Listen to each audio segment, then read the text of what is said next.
देवलीना भट्टाचार्य से big boss के घर में अभिजीत बिचकुले ने मांगा केस। देवलीना की मां ने क्या रिएक्ट। बिग बॉस 15 में जमकर लोगों के बीच झगड़े हो रहे हैं, कई सारी चीजें एक साथ हो रही है, लेकिन देवलीना भट्टाचार्य के साथ हुए विवाद ने तूल पकड़ लिया है।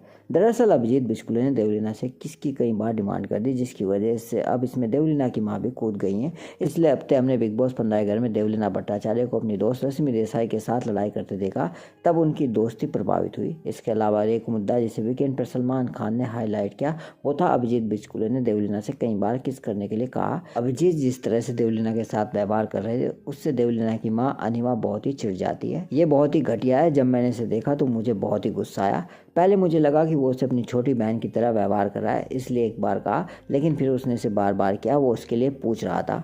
जब सलमान खान और दूसरे कंटेस्टेंट ने कहा कि उन्हें पहले प्रतिक्रिया देनी चाहिए थी, मैं समझती हूँ कि देवलीना ने सोचा कि वो सिर्फ मजाकिया तरीके से एक किस के लिए पूछ रहा है, इसलिए उसने इसे नजरअंदाज कर दिया। लेकिन इसके बाद उसने जोरदार रिएक्शन दिया। अभिजीत के शो में आने के बाद से वो मुझे पसंद नहीं आया। देवलीना की मां हाल में अपनी बेटी और रश्मि के बीच हुए विवाद से खुश नहीं। वो कहती है कि उसने देवो को रश्मि के बारे में पहले भी चेतावनी दी थी। मुझे लगता है कि रश्मि स्वार्थी है। मैंने पिछले सीजन में भी देवलीना को चेतावनी दी थी कि उससे कहा था कि उससे दोस्ती नहीं करनी चाहिए, लेकिन उसने मुझसे कहा था कि वो उस समय बहुत ही अच्छे दोस्त थे, इसलिए मैंने रहने दिया।